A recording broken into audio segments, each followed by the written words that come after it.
شازی بس کر جا، میں نے سچ میں تمہیں کچرے کے ڈبے میں پھینک آنا ہے۔ آدھی رات کے وقت شازم نیند سے بے حال ہوتا کمرے میں یہاں سے وہاں شازم کو گود میں اٹھائے ٹہلاتا، تب کر اس سے بولا، آرام سے بات کریں، اور آپ کی روح نہ کاپی میرے بچے کے بارے میں ایسی بات کرنے کی۔ کون سا باپ اپنے بیٹے کو پھینک آنے کا کہتا ہے؟ بیک گراؤنڈ سے ٹیک لگائے جمائی لیتی مائی نے منہ مسور کر کہا، تم اگر ہر وقت کا رونا نہ روتی تو اس وقت یہ تمہارا ایجاد کیا گیا نمونہ روندو نہ ہوتا۔ شازل تب کے بولا، شازی کو نمونہ نہ کہے اور ہر بچہ روتا ہے، اس میں کوئی نئی بات نہیں، ماہی نے کہا۔ نمونے کو نمونہ ہی کہا جاتا ہے، شازل نے جتایا۔ اچھا مجھے نیند آ رہی ہے، میں سونے لگی ہوں، یہ فیڈر پڑا ہے، شازم کو پلا دیجیے گا۔ ماہی کی آنکھیں بار بار نیند سے بند ہونے لگی تو اس نے کہا، تم سو جاؤ، میں شازی کو لان میں لے جا رہا ہوں، یہ چپ بھی ہو جائے گا، تمہاری نیند بھی ڈسٹرب نہیں ہوگی۔ شازل اس کی نیند کا خیال کرتا بولا تو ماہی چادر تان کر سو گئی۔ شازل لان میں آیا تو دریت کو حرم کے ساتھ پہلے موجود پایا تو اس کی ہنسی نکل گئی۔ تم یہاں؟ دریت جو حرم کو سلانے کی کوششوں میں تھا، شازل کو دیکھا تو حیران ہوا، جی تاکہ اس کا پھٹا ہوا اسپیکر بند ہو۔ شازل اتنا کہتا لان میں موجود ایک بینچ پر بیٹھ گیا۔ آج حرم کو بھی کمرے میں نیند نہیں آ رہی تھی، دریت نے بتایا۔ حریم کہاں ہے پھر؟ شازل نے پوچھا۔ وہ گہری نیند میں، اس کو تو پتہ بھی نہیں ہم یہاں ہیں۔ دن میں حرم اس کو بہت تنگ کرتی ہے، اس لیے تھکن کی وجہ سے جلدی سو گئی تھی، دریت نے بتایا۔ ایک تو یہ پرنسس بہت نخیلی ہے، دل کرتا ہے تو آ جاتی ہے ورنہ منہ نہیں لگاتی، شازل نے ہنس کر بولا۔ ماں پہ گئی ہے، دریت بھی ہنس دیا۔ اچھا لالا ولیمہ کب ہوگا ہمارا؟ شازل کو بیٹھے بٹھائے اچانک اپنا ولیمہ یاد آیا۔ جلدی ہو جائے گا، تمہیں کیوں اتنی بے قراری ہے؟ دریت بد مزہ ہوتا وہ بولا، ایسے ہی پوچھا، ویسے یہاں آتے ہی شازل چپ ہو گیا۔ شازل شازم کو دیکھ کر بولا، کہو تو میں چٹکی کاٹ لوں اس کے بازو پہ، پھر جو رونا اس نے شروع کرنا ہے تو گارنٹی سے کہہ سکتا ہوں آسانی سے چپ نہیں ہوگا۔ دریت اپنی مسکراہٹ ضبط کرتا بولا تو شازل تو جیسے تڑپ اٹھا تھا، خود وہ چاہے کچھ بھی کہتا مگر کسی اور سے اس کا ایسا مذاق گوارا نہیں تھا۔ اللہ کا خوف کرے، معصوم کو چٹکی کاٹنے سے آپ کے ہاتھ نہیں کانپیں گے؟ شازل شازم کو خود میں بھیجتا بولا تو دریت کا کہکمہ بے ساختہ تھا، کیونکہ شازل کا ریئیکشن ایسا تھا جیسے وہ اٹھ کر شازم کو سچ میں چٹکی کاٹنے لگا ہو۔ توبہ ہے، مذاق کیا تھا جسٹ، دریت نے ہنسی کے درمیان کہا، یہ بڑا ہو جائے گا، بتاؤں گا میں آپ کی حسرتیں اس کی۔ شازل نے سر کو چمبش دیتے ہوئے کہا تو دریت نے نفی کو سر کو ہلایا۔ شازم کو دیکھو سو گیا ہے، کمرے میں لے جاؤں اس کو؟ دریت نے کہا، میں تو جا رہا ہوں، آپ بھی جائیں، یہ آج کی رات یہاں قیام کرنے کا ارادہ ہے۔ شازم اپنی جگہ سے اٹھ کر بولا، میں بھی حرم کو لے کر کمرے میں جا رہا ہوں، دریت نے بتایا تو شازل بھی حویلی کے اندر داخل ہوا۔ کہاں تھے آپ؟ دریت کمرے میں داخل ہوا تو حریم نے پوچھا، تم جاگ گئی کیا؟ میں تو تمہاری نیند خراب نہ ہو اس وجہ سے کیا تھا۔ دریت حریم کو مسکرا کر دیکھتا حرم کو بیبی کاٹ میں ڈالنے لگا۔ حرم رو رہی تھی تو ہمیں جگا دیتے تھے، حریم کو شرمندگی ہوئی۔ رو نہیں رہی تھی، ویسے ہی ہم باپ بیٹی واک پہ گئے تھے، دریت بیڈ پر آ کر بولا۔ ہاں اچھا، حریم نے سمجھنے والے انداز میں سر کو چمپش دی۔ سو جاؤ، دریت نے کہا تو وہ کھسک کر اس کے پاس آتی اپنا سر اس کے سینے پہ رکھا۔ ہمیں شرمندگی ہوتی ہے، حریم نے بتایا۔ شرمندگی کیوں؟ دریت اس کے بالوں میں ہاتھ پھیرتا پوچھنے لگا۔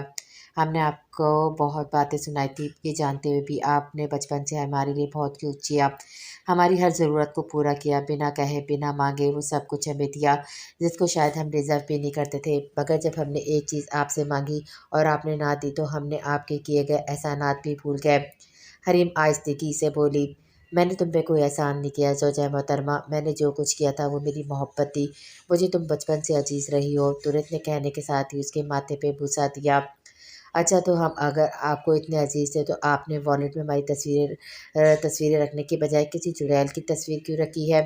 حریم ٹیڑھی نظروں سے اس کو دیکھ کر بولی تو دریت کو زبردستی قسم کا کھانسی کا دورہ پڑا تھا۔ آپ ٹھیک ہے؟ حریم اس کے سینے سے سر اٹھاتی فکر مندی سے پوچھنے لگی۔ ہاں میں ٹھیک ہوں، مگر زوجہ آپ یہ بتائیں کہ میری جاسوسی کب سے کرتی آئی ہیں، اور میں نے تو اپنے والیٹ میں کسی چڑیل کو جگہ نہیں دی، دریت واپس اس کو اپنے سار میں لے کر بولا۔ آپ کچھ بھی کہیں ورنہ والیٹ اور دل میں پہلے ہی کسی کو پور کیا گیا ہے، حریم دکھی دل سے بولی۔ تو کیا میں 20 سال کا نوجوان 8 سال کی بچی کے ساتھ آنکھ مٹکا کرتا؟ خیر اتنا بھی میں نظر باز نہیں تھا، تمہیں تو میں نے اپنا بچہ سمجھا تھا، مگر مجھے کیا پتا تھا تم میرا بچہ نہیں بلکہ میری بچے کی ماں بنو گی، دریت کا حکمہ لگا کر بولا تو حریم کا چہرہ سرخ ہوا تھا۔ یوں بات نہ بدلے، ہم سیریس ہے، حریم خود کو کمپوز کرتی اس کے سینے پہ ہاتھ مار کر خفی سے بولی۔ اچھا میری زوجہ محترمہ سیریس ہے تو ہم بھی سیریس ہوتے ہیں،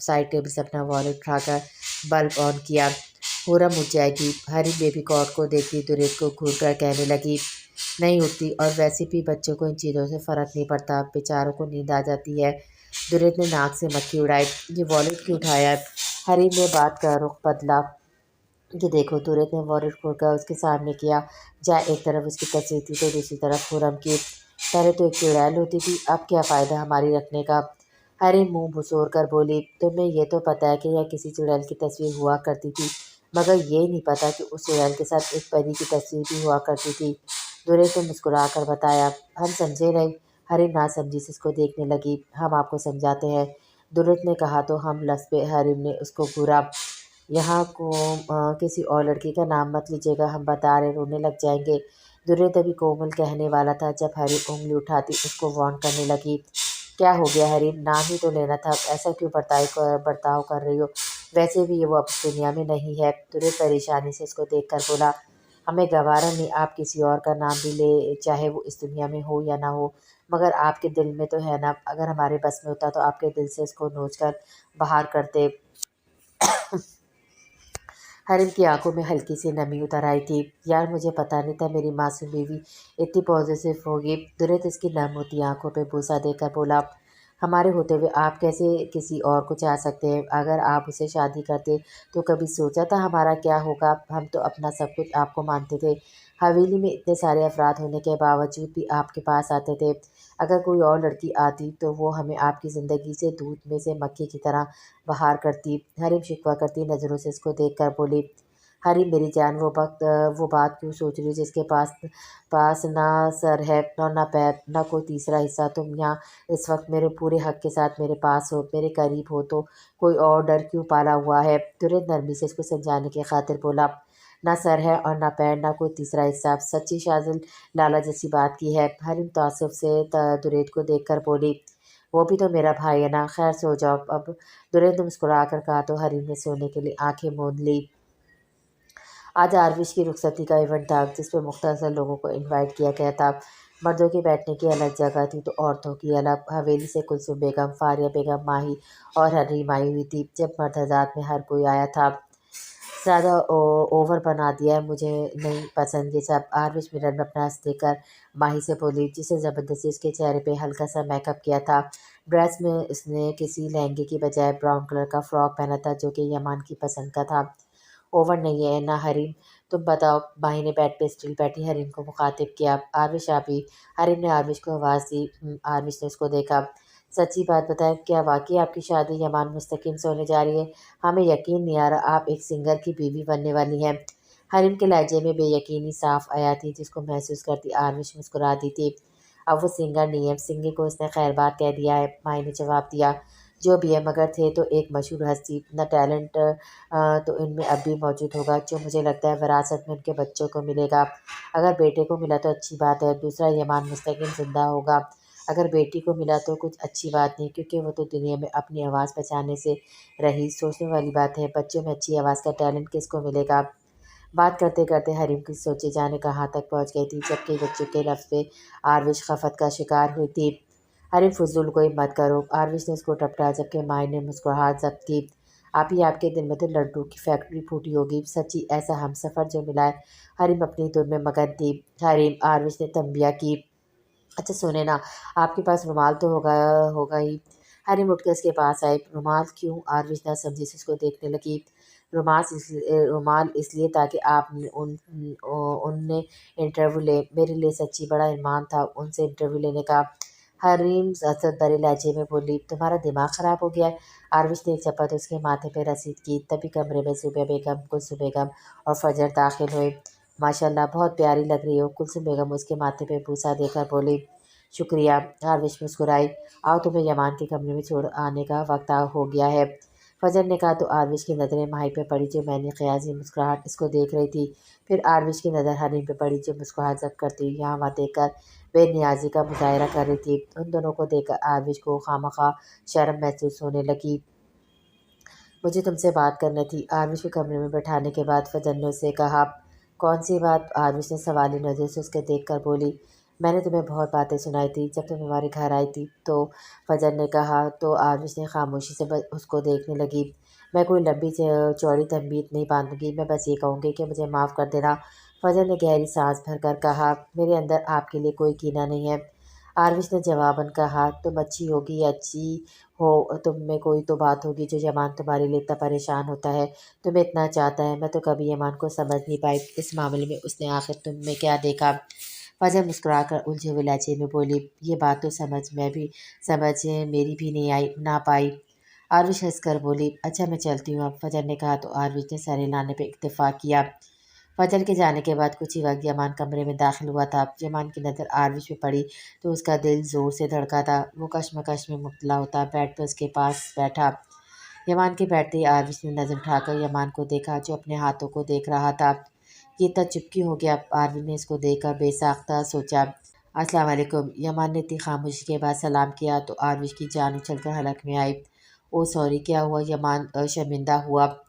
وعلیکم السلام، جان نکال دی تھی میری۔ آروش اپنے سینے پہ ہاتھ رکھ کر اس کو گھور کر بولی، وہ آپ بہت خوبصورت لگ رہی ہے، تو مجھے سمجھ نہیں آ رہا کہ میں کیا کروں۔ یمان معصوم شکل بنائے بولا تو آروش سمجھ نہ پائی وہ شرمائی یا اس کو گھورے۔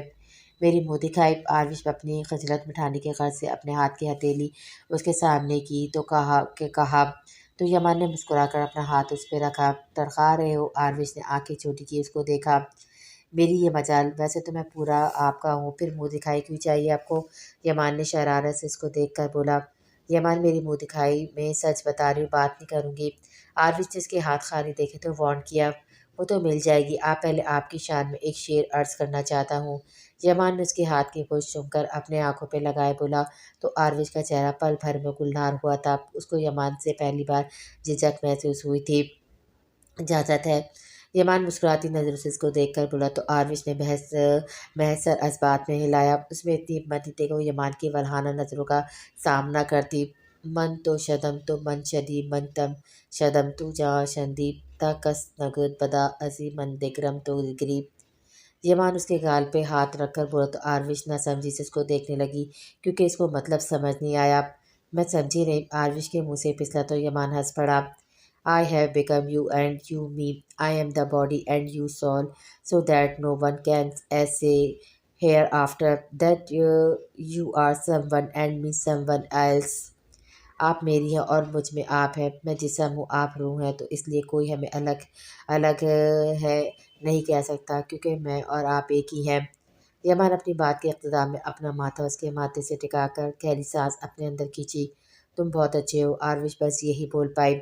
میری شان میں کچھ اور بھی بول لیا کرے، یمان فرمائشی انداز سے بولا۔ اور کیا کہوں؟ آروش نے پوچھا۔ ایک لفظ محبت کا۔ یمان آنکھ میں کیے بولا، مطلب اظہار محبت سننا چاہتے ہو؟ آروش نے اندازاً کہا۔ بالکل۔ یمان نے فوراً سے سر کو چنبش دی۔ میری منہ دکھائی کا کیا بنے گا؟ آروش کی سوئی گھوم پھر کر اپنی منہ دکھائی پہ آئی۔ میں آپ کو کچھ دکھانا چاہتا ہوں۔ یمان مسکراہٹ ضبط کرتا ہوا بولا، مجھے کچھ نہیں دیکھنا۔ آروش نے گردن مڑ کر ناراضگی کا اظہار کیا۔ آپ ناراض تو نہ ہو، یہاں دیکھیے۔ یمان مسکراتا اس کا چہرہ اپنی طرف کیا تو آروش کی نظر اس کے گال پہ پڑی جہاں اس کا ڈمپل چمک کر معدوم ہو چکا تھا۔ مجھے تمہارے ڈمپل زہر لگتے، آروش نے کہا۔ اچھا؟ یمان بہت دیر تک ہنسا۔ ہنسو مت، آروش نے منہ وسورا۔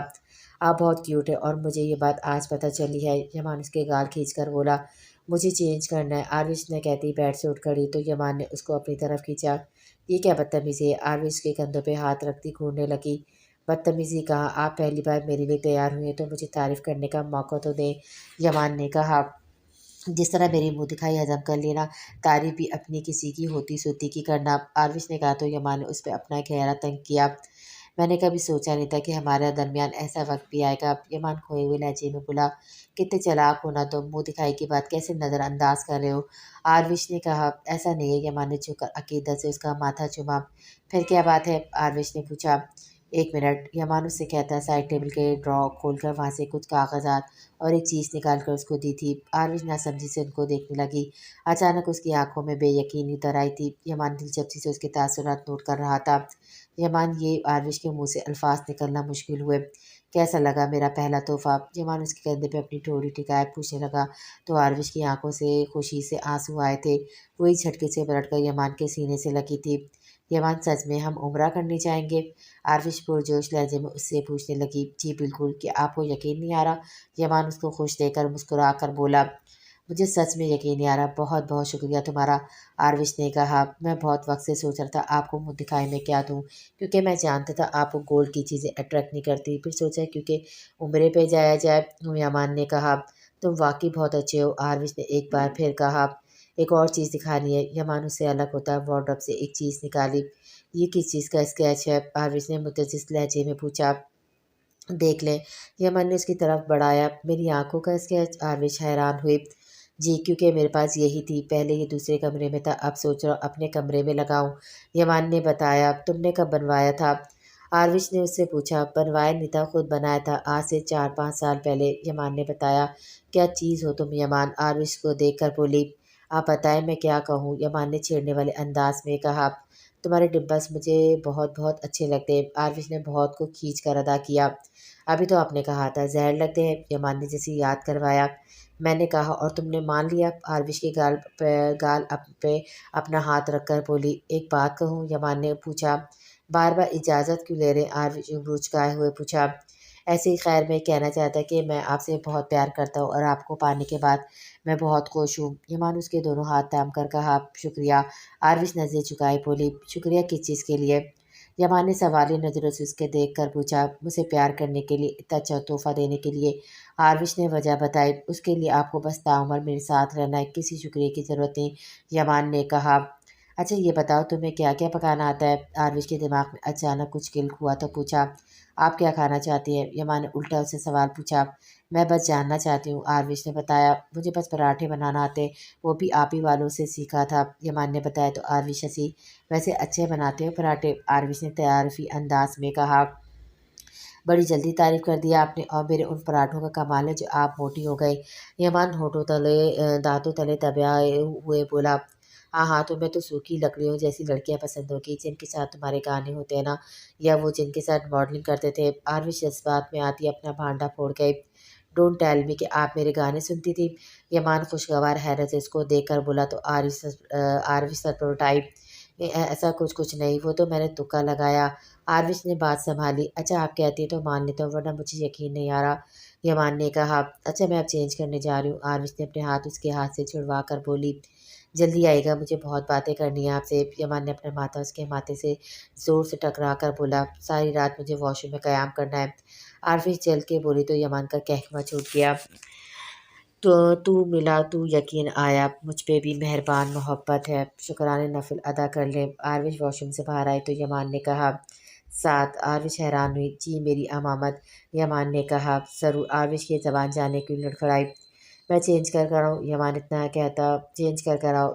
کہتا جلدی سے واش روم کی جانب چلا گیا، جبکہ آروش کو اب بھی اپنی قسمت پہ اعتبار نہیں آیا تھا۔ شاذل شازی کے گال کتنے پیارے اور پھولے ہوئے نرم سے ہیں، دیکھ کر دل چاہتا کہ چٹاچٹ چوم لیا جائے۔ ماہی پرجوش لہجے میں شاذل کو بتانے لگی۔ وہ سب اس وقت اپنے اسلام آباد والے گھر میں موجود تھے۔ ہاں واقعی پیارے اور پھولے ہوئے نرم سے ہیں، دیکھ کر دل چاہتا تھپڑ مارا جائے۔ ویسے تھپڑ مارنے سے کتنی اچھی آواز گونجے گی، جسٹ امیجن۔ شاذل اس کی گود میں شازی کو دیکھ کر بولا تو ماہی نے تعصب سے اس کو دیکھا۔ آپ سے کسی اچھی بات کی توقع رکھنا فضول عمل ہے، ماہی نفی میں سر اس بات میں لا کر بولی۔ اب ایسی بھی کوئی بات نہیں، شاذل نے کہا۔ اچھا سنیں، زین لالا کی شادی اور میں پورے 1 ماہ اپنے گھر رہوں گی، اتنا وقت ہو گیا گھر نہیں گئے۔ کچھ یاد آتے ہی ماہی شاذل کے پاس کھسک کر بتانے لگی۔ 1 ماہ کس خوشی میں رہو گی وہاں؟ شاذل نے 1 ماہ والی بات پہ اس کو گھورا۔ یہ لالا ہے، میرے اور بہنوں کے کتنے ارمان ہوتے ہیں اپنے بھائیوں کی شادی کو لے کر، ماہی نے منہ مسوڑ کر کہا۔ ہوتے ہوں گے، مگر تم جسٹ فنکشن وغیرہ میں جا کر واپس آؤ گی، 1 ماہ کا کیا، 1 دن بھی رہنا نہیں بنتا تمہارا وہاں؟ شاذل نے حکم سنایا۔ یہ میرے ساتھ زیادتی ہے، ماہی نے احتجاج کرنا چاہا۔ اگر تم گئی تو وہ بھی میرے ساتھ زیادتی ہوگی، شاذل دو بدو بولا۔ آپ ایسا نہیں کر سکتے، ماہی روحان سی ہوئی۔ مجھے کرنا پڑے گا، کیونکہ 1 ماہ بہت زیادہ وقت ہے، شاذل نے کندھے اچکائے۔ آپ چاہتے ہیں میں اپنے بھائی کی شادی پہ مہمانوں کی طرح جاؤں؟ کتنا برا لگے گا یہ، ماہی نے کہا۔ نہیں لگتا برا، شاذل شانے پہ نیازی سے بولا۔ بات مت کیجیے گا، ماہی ناراضگی سے کہتی، اپنے اور شاذل کے درمیان میں شاذل کو لٹا کر خود کروٹ کے بل سو گئی۔ ماہی یار ناراض تو مت ہو، میری حالت بھی تو سمجھو، میرا دل نہیں لگے گا تمہارے اور شازی کے بغیر۔ شاذل اس کے عمل پہ گہری سانس بھر کر بولا تھا، مگر ماہی نے کوئی جواب نہیں دیا۔ ماہی، شاذل نے اس کو آواز دی۔ ماہی، میری آواز کو نظر انداز مت کرو۔ شاذل کو برا لگا، تبھی ضبط کیے بولا، مجھے آپ سے بات نہیں کرنی، اس لیے آواز مت دیں۔ ماہی روٹے پن سے بولی تو شاذل نے درمیان میں لیٹے شاذلی کو بیبی کاٹ میں لٹایا اور خود بیڈ پہ آ کر اس کو اپنے سار میں لیا۔ ناراض ہو؟ شاذل نے جاننے کے بعد بھی پوچھا۔ آپ کو کیا فرق پڑتا ہے؟ مائی سر جھٹک کر بولی، چلو ایک مانے ایک ہفتہ رہ لینا۔ اس کی ناراضگی پہ شاذل ذیل پہ پتھر رکھ کر بولا، اس احسان کی بھی ضرورت نہیں، میں جاؤں گی ہی نہیں۔ ماہی کی آنکھیں نم ہوئیں، ایک ہفتے سے زیادہ میں نہیں رہنے دوں گا ماہی، کیونکہ مجھے یاد آئے گی تم دونوں کی، کیسے رہوں گا میں؟ شاذل پہلی بار بے بس ہوا تھا۔ آپ خود کا تو نام میرا سوچا، آپ کو یاد ہے شاذل میرے پیٹ میں 2 ماہ کا تھا جب میں گئی تھی، اور آپ ماشاءاللہ سے ہمارا بیٹا 1 سال کو ہونے جا رہا ہے، میں نے ایک دفعہ بھی چکر نہیں لگایا۔ ماہی اس کی جانب کروٹ لے کر بولی، کیا تم 1 ماہ وہاں رہ لو گی؟ شاذل نے سنجیدگی سے پوچھا۔ میرے ماں باپ کا گھر ہے، ظاہر سی بات ہے رہ لوں گی، یہ کیسا سوال ہوا؟ ماہی کو سمجھ ہی نہیں آیا۔ ٹھیک ہے پھر چلی جانا، شاذل سنجیدگی سے کہتا اس کے گرد اپنا حصار توڑ کر کروٹ لے کر لیٹ گیا۔ شاذل، اب آپ کیوں ناراض ہو رہے؟ ماہی اس کی پشت کو گھور کر بولی، تمہیں فرق نہیں پڑنا چاہیے، شاذل نے جتایا، آپ شوہر ہیں میرے، آپ کی ناراضگی کا فرق مجھے پڑے گا۔ ماہی نے کہا، شوہر کی بات کبھی پاس ہوتا تو کیا بات ہوتی؟ شاذل نے تنزیہ کہا، اچھا ٹھیک ہے، جیسا آپ چاہتے ہیں ویسا ہی ہوگا۔ ماہی اپنا سر اس کی پشت سے ٹکا کر بولی تو شاذل کے چہرے پہ ایک گہری مسکراہٹ آئی۔ سوچ لو، شاذل اس کی طرف رخ کرتا ہوا بولا، سوچنا کیسا ہے جب کرنا وہی ہے جو آپ نے کہنا ہے۔ ماہی ناک منہ چڑھا کر بولی تو شاذل کی ہنسی چھوٹ گئی۔ میری گولو مولو بیوی بہت عقل مند ہے، شاذل شدت سے اس کا ماتھا چوم کر بولا، شکر ہے کبھی عقل مند بھی کہا۔ منہ بسور کر بولی، شاذل کچھ کہہ نہیں پاتا جب شاذل کے رونے کی آواز کانوں میں ٹکرائی تو اس نے گھور کر بیبی کاٹ کو دیکھا۔ یہ اس نمونے کو سارا دن چھوڑ کر اس وقت رونا یاد آتا ہے جب ہمیں سونا ہوتا ہے۔ شاذل دانت پیس کر بولا، ہاں ہاں ہاں، کیونکہ وہ سارا دن سوتا ہے تبھی۔ ماہی ہنسی ضبط کرتی ہوئی بولی، ویسے تم نے اچھا نہیں کیا رات والی ڈیوٹی مجھے سونپ کر۔ شاذل اس کو دیکھ کر بولا، تو آپ دن میں شاذی کو سنبھال لیا کریں، تب میں اپنی نیند پوری کر لوں گی اور رات کو اس کی دیکھ بھال کیا کروں گی۔ ماہی آنکھیں ٹپٹپا کر بولی، ویسے کبھی کبھی نا مجھے لگتا ہے جیسے ہماری لو میرج ہے۔ شاذل اس کو دیکھ کر پرجوش لہجے میں بولا، اچھا اور یہ ایسا کیوں؟ ماہی نے دلچسپ نظروں سے اس کو دیکھ کر پوچھا۔ اس درمیان وہ دونوں شاذل کو فراموش کر گئے تھے، کیونکہ تم پہلے ہی دن سے مجھے عزیز ترین ہو گئی تھی۔ جب پہلی بار دیکھا تھا نا، معصوم سی، کیوٹ سی، ٹیری سیمی سی، شاذل نے آج پہلی بار صاف کوئی کا مظاہرہ کیا، میں تب آپ کے لیے ایک انجان لڑکی تھی۔ ماہی نے کہا، ہم تم میری بیوی تھی اس وقت، شاذل نے کہا تو مسکرائے۔ وہ بیوی جس سے آپ چڑھتے تھے، ماہی نے یاد کروایا۔ ہاں، کیونکہ میں تم سے ناواقف تھا، اب جب اس وقت کو سوچتا تو ہنسی آ جاتی ہے، شاذل نے بتایا۔ اور آپ کو پتہ ہے میں کیا سوچتی ہوں؟ ماہی نے کہا، کیا سوچتی ہو؟ سوال پوچھا گیا۔ یہی کہ اگر ہمارا نکاح نہ ہوتا اور ایسے ہی ہماری اتفاقاً کہیں ملاقات ہو جاتی تو آپ کو کبھی مجھ معمولی شکل و صورت والی لڑکی پسند نہ آتی۔ ماہی نے کہا، ہو جاتی، کیونکہ محبت کرنے کے لیے محبوب کا چہرہ خوبصورت ہونا میٹر نہیں کرتا، مجھے تو تمہاری معصومیت اٹریکٹ کرتی ہے۔ شاذل اس کے گال پہ ہاتھ رکھ کر جیسے ہی بولا، شاذل نے رونے میں رفتار بڑھائی، جائیں شاذی بلا رہا ہے۔ ماہی مسکراہٹ ضبط کرتی بولی، اگر اس نے اپنے کرتوت نہیں بدلے تو وہ دن دور نہیں جس دن میں اس کو باہر پھینکاؤں گا۔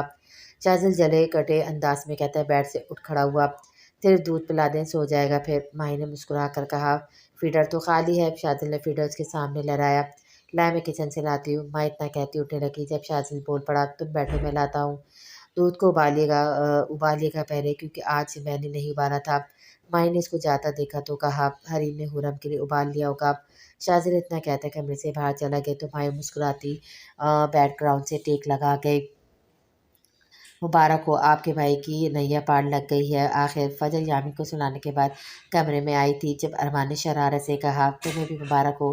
فجر اس کو گھور کر بولی، سوچنے کی بات ہے، کیا واقعی اب ویسا کرے گی جیسا یامین کو کہتی ہیں؟ ارمان اس کو دیکھ کر بولا، کیا کہتی ہوں میں یامین کو؟ فجر ناسمجھی سے اس کو دیکھنے لگی، یہی کہ یمان سر کی بیٹی سے شادی وغیرہ۔ ارمان نے کہا تو فجر ہنس پڑی، کیا ہو گیا ارمان؟ یامین بچہ ہے، تنگ کرتا تو بہلانے کی خاطر اس سے کہتی ہوں، مگر تم نے تو اس بات کو سیریس ہی لے لیا۔ فجر نے جیسے اس کی عقل پہ ماتم کیا، میری تو خیر ہے، اگر یہ بات یامین سیریسلی لے گیا تو؟ ارمان پرجوش لہجے میں بولا، 7 سال کا بچہ ہے وہ، اس کو یہ بات یاد نہیں رہے گی، ویسے بھی اب میں اس کو ایسا کچھ نہیں کہتی، صرف 2 بار کہا تھا۔ فجر نے کہا، ماشاءاللہ سے 1 ماہ بعد وہ 8 سال کا ہو جائے گا، دوسری بات کہ اب کیوں نہیں کہتی اسے؟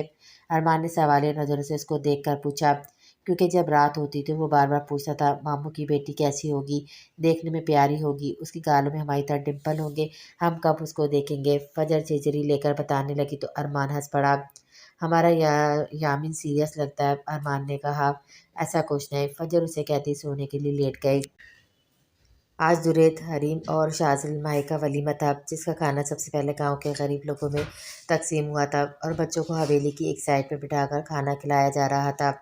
حویلی میں آج پورا گاؤں جسے شرکت کرنے آیا تھا، مگر آروش نہیں آ پائی تھی کیونکہ اپنے ولیمے کے اگلے دن وہ عمرے کی ادائیگی کے لیے نکل گئے تھے۔ آج تو ہم تھک گئے، حریم کمرے میں آتی تھکن زدہ لہجے میں بولی۔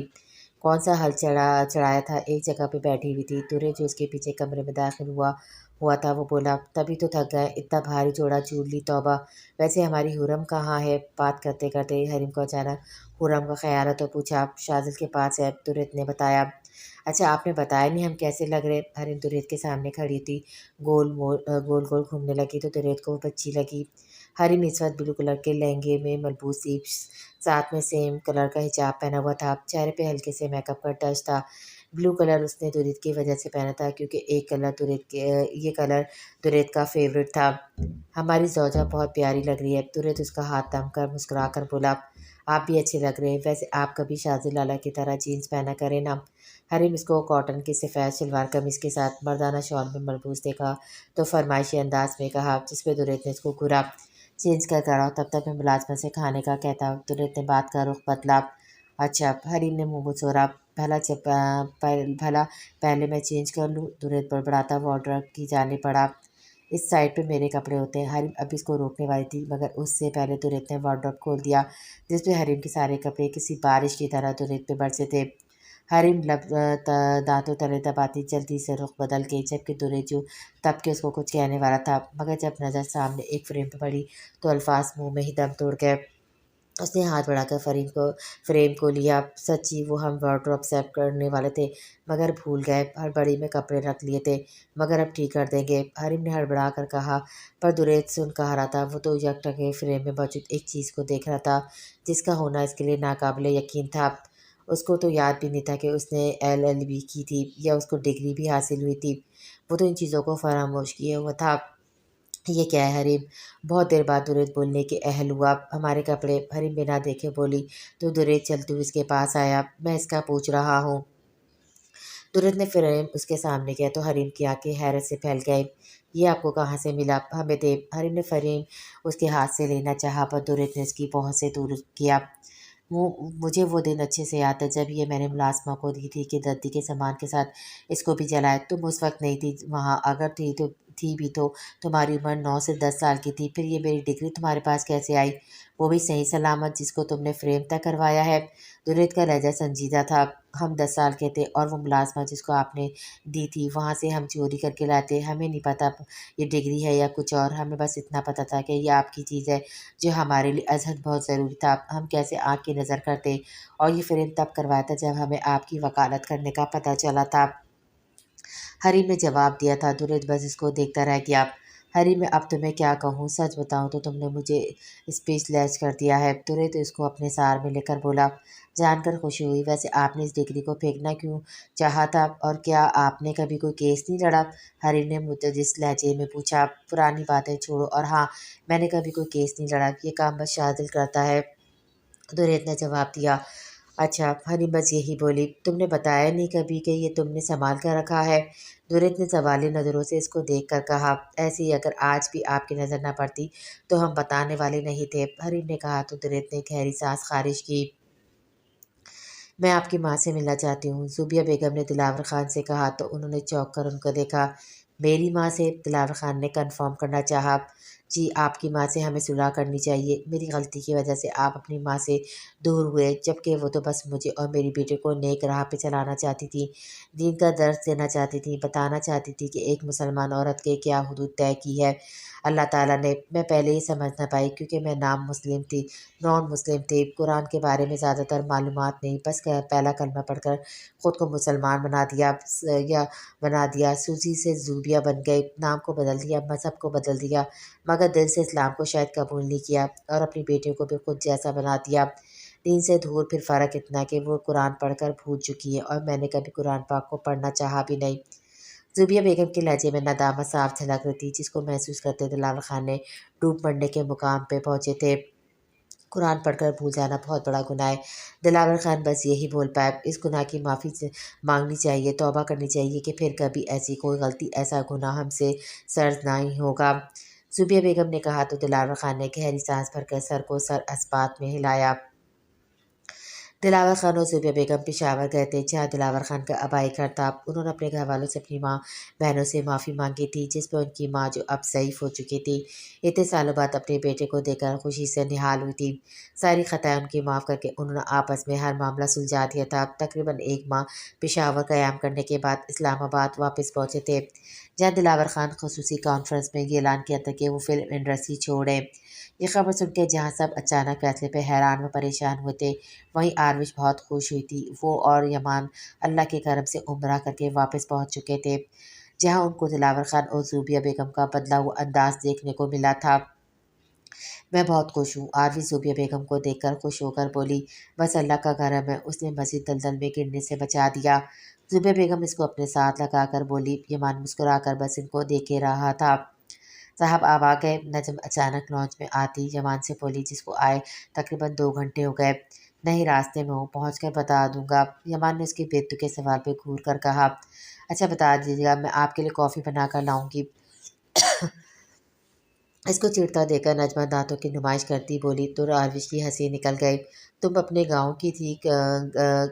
گاؤں گئی تھی، کب واپس آئے؟ آروش نے مسکرا کر پوچھا۔ او جی، کل واپسی ہوئی تھی، نجمہ قدرے شرما کر بولی۔ تو اس میں شرمانے والی کیا بات ہے؟ یمان اس کا شرمانا سمجھ نہیں آیا۔ وہ کہنا ہمارا ٹانکا بھی فکس ہو گیا ہے گلشیر کے ساتھ۔ نجمہ اپنا چہرہ ہاتھوں میں چھپانے بتانے لگی تو زوبیہ بیگم، آروش خاصی حیرت بھری نظروں سے اس کے دیکھنے لگے۔ ماشاءاللہ، یہ تو بہت اچھی بات ہے، آروش نے کہا۔ مجھے گلشیر کے ساتھ ہمدردی ہے، یمان خاصے افسوس بھرے لہجے میں گویا ہوا تو نجمہ کا منہ بن گیا۔ یمان کیوں تنگ کر رہے ہو بیچاری کو؟ زوبیہ بیگم نے کہا تو یمان ہنس پڑا۔ یہ بتاؤ شادی کب ہے؟ یمان نے اب کی سنجیدگی سے پوچھا۔ 1-2 ماہ تک، نجمہ شرم سے بے حال ہونے لگی، جبکہ اس کی حالت دیکھ کر آروش کی ہنسی نہیں رک رہی تھی۔ آج شاذم شاہ کی پہلی بار سالگرہ تھی، جس کے لیے پوری حویلی کو سجایا گیا تھا۔ گاؤں میں الگ سے طوائف بانٹے جا رہے تھے۔ ماں یہ سب دیکھ کر خوش ہونے کے ساتھ ساتھ حیران ہوتی جا رہی تھی، کیونکہ اس کے سب ٹھیک تھا، نہ کوئی صورت کا مسئلہ اور نہ ذات وغیرہ کا۔ وہ شاذم شاہ کی بیوی تھی، جو کہ اب اس کی پہچان تھی، اور آج شاذم کی سالگرہ کے ساتھ ساتھ گاؤں میں دستار بندی کا بھی فیصلہ ہونا تھا، جو یقیناً دولہے شاہ کے حق میں ہونا تھا، کیونکہ شاذم نے پہلے ہی منع کیا ہوتا کہ وہ سرپنچ نہیں بنے گا۔ دوسرا کی بات، دیدار شاہ نے اپنی دوسری شادی کا اعلان کیا تھا، جس پہ کسی نے اعتراض نہیں اٹھایا تھا، سوائے فردوس بیگم اور شبانہ بیگم کے۔ انہوں نے ہنگامہ بہت رچایا تھا، مگر کسی نے ان کی بات سننا گوارا نہیں کیا تھا۔ شبانہ بس ہر وقت ہر ایک کو دیکھتی جلتی کرتی رہتی، اس کا بس نہیں چلتا، وہ ہر چیز کو اجاڑ کے رکھ دیتی، مگر اس کا حسد صرف اسی کو جلا کر راکھ کر رہا تھا۔ دیدار نے دوسری شادی کر بھی لی، اور وہ بس ہاتھ مسلتی رہ گئی، کیونکہ وہ اب دیدار کے کمرے میں نہیں ہوتی، دوبارہ اپنے کمرے میں قیام پذیر ہو گئی تھی۔ قسمت نے اچھے سے ہر چیز کا حساب اس سے برابر کیا تھا۔ جو وہ ماہی کے لیے سوتن لانا چاہتی تھی، اب اپنی سوتن کو دیکھ کر وہ بس صبر کے گھونٹ بھرتی رہ جاتی۔ اوہو، پورے کپڑے گندے کر دیے، ماہی تعصب سے شاذم کو دیکھ کر بولی، جو کیک کے ساتھ کھیلنے میں مصروف تھا۔ اس کے ہاتھ، اس کا چہرہ، کپڑے، سب کچھ کیک سے لدا ہوا تھا، کیونکہ شاذم نے ایک الگ سا کیک شاذم کے سامنے کیا تھا، جس پہ اس نے اپنا حشر نشر کر دیا۔ کیا ہوا؟ اس کو بھی تو پتہ ہو، یہ اب پرانا ہو گیا۔ شاذم دھپ سے بیڈ پر لیٹ کر سکون سے بولا۔ خیر میری بات ہے، مجھے شبانہ بھابھی کے لیے افسوس ہو رہا ہے، ماہی نے شاذم سے کہا۔ تمہیں افسوس کرنے کی ضرورت نہیں، بھابھی ماں وہ کاٹ رہی جو انہوں نے بویا تھا، شاذم نے سنجیدگی سے بولا۔ ہاں، مگر ان کے پاس اولاد ہونی چاہیے تھی، ماہی نے کہا۔ چھوڑو یہ سب باتیں، شاذم کے کپڑے چینج کرو، آج ہمیں اسلام آباد کے لیے نکلنا ہے۔ شاذم نے بات کا رخ بدلا تو ماہی نے مزید کچھ نہیں کہا۔ ایسے کیا دیکھ رہے ہو؟ آروش کی صبح آنکھ کھلی تو یمان کی نظریں خود پہ محسوس کیے پوچھا۔ آپ کیا پریگننٹ ہیں؟ یمان کے ایسے سوال پہ آروش کے چہرے کی ہوائیاں اڑنے لگی۔ وہ سمجھ نہیں پائی اچانک صبح صبح یمان کو کیا ہوا جو ایسا سوال پوچھ رہا ہے۔ نہیں، پر تم کیوں یہ پوچھ رہے ہو؟ آروش خود پہ قابو پائے جواب میں بولی، آپ کو پتہ ہے میں نے خواب میں کیوٹ سی بچی کو دیکھا، تبھی پوچھا، یمان نے کہا تو آروش خاموشی سے اس کو دیکھنے لگی جس کے چہرے پہ ہلکی مسکراہٹ تھی۔ تمہیں بیٹیاں پسند ہے؟ آروش نے پوچھا۔ ہاں بہت، میں چاہتا ہوں ہماری بیٹی ہو آپ جیسی پیاری سی، یمان اس کو دیکھ کر بولا۔ اچھا تم فریش ہو جاؤ، آفس بھی جانا ہوتا ہے تمہیں، آروش نے کہا تو یمان اٹھ کر واش روم میں چلا گیا۔ پر آروش گہری سوچ میں ڈوب گئی تھی۔ کچھ دنوں سے اس کو اپنی حالت خراب محسوس ہو رہی تھی مگر وہ نظر انداز کر گئی تھی، مگر یمان کی بات پہ اس کو خوشگن احساسات نے آ گھیرا تھا۔ اس نے بے ساختہ اپنا ہاتھ پیٹ پہ رکھا تھا۔ یمان کے آفس جانے کے بعد اس نے کلثوم بیگم کو کال کیے، یمان کے خواب کے بارے میں بتایا تو انہوں نے ایک بات بتائی جس پہ وہ عمل پیرا ہوئی تو پازیٹیو رسپانس دے کر آروش کا دل زور سے دھڑکا تھا۔ اس نے اپنی خوشی سنبھالی نہیں جا رہی تھی۔ یمان کتنا خوش ہوگا؟ آروش اپنے منہ پہ ہاتھ رکھتی تصور میں یمان کو لائے سوچنے لگی۔ آروش نے سوچا تھا وہ یمان کو سرپرائز دے گی۔ موم، آروش کہاں ہے؟ یمان گھر آئے تو آروش کو دیکھ کر زوبیہ بیگم سے پوچھا کیونکہ ہر روز وہ اس کے لیے ہال میں انتظار کیا کرتی تھی۔ شاید کمرے میں ہو، میں نے تو نہیں دیکھا صبح سے اس کو، زوبیہ بیگم نے تو بتایا تو یمان کچھ پریشان ہوا۔ میں دیکھتا ہوں، یمان اس سے کہتا کمرے میں آیا جہاں آروش نہیں تھی۔ یمان ایک نظر پورے کمرے میں دوڑا رہا تھا جب ڈریسنگ مرر پہ لکھی ایک چٹ نے اس کی توجہ اپنی جانب مبذول کروائی۔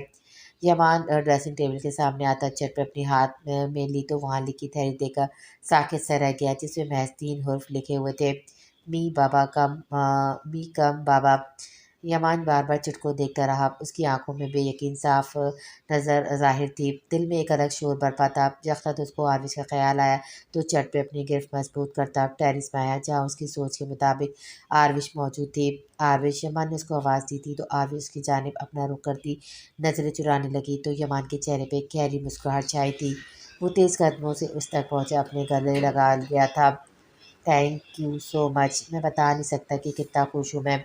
یمان زور سے اس کو خود میں بھیجتا شدت سے بولا تو آروش مسکرائی۔ مجھے تمہاری یہی خوشی دیکھنی تھی، آروش نے بتایا تو یمان نے اس کا ماتھا چوما۔ آپ کو پتہ ہے پہلے مجھے یقین نہیں آ رہا تھا میں اپنی کیفیت کیسے بیان کروں، ایون میں ابھی بھی کنفیوز ہوں، امان نے کہا۔ میں بھی بہت خوش ہوں، آروش نے بتایا۔ آپ ہاسپٹل گئی تھی؟ یمان کو اچانک خیال آیا تو پوچھنے لگا۔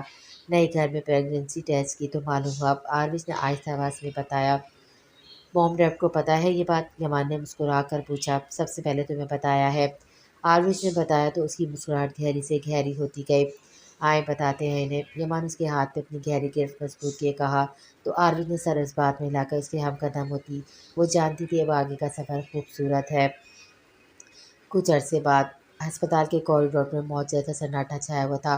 یمان پریشانی سے یہاں سے وہاں ٹہلنے میں مصروف تھا کیونکہ شاذل سنجیدہ بینچ پہ خاموش بیٹھا ہوا تھا اور درید نہیں تھا یہاں کیونکہ آروش کی پریگننسی کے 1 ماہ بعد خیال سے حریم دوبارہ پریگننٹ ہوئی تھی جس پہ وہ بہت خوش تھی، مگر درید پریشان ہو گیا تھا۔ ایک تو حرم بھی چھوٹی تھی، دوسرا حریم کی ایج بھی کم تھی، ایسے میں وہ 2 بچوں کو کیسے سنبھالتی؟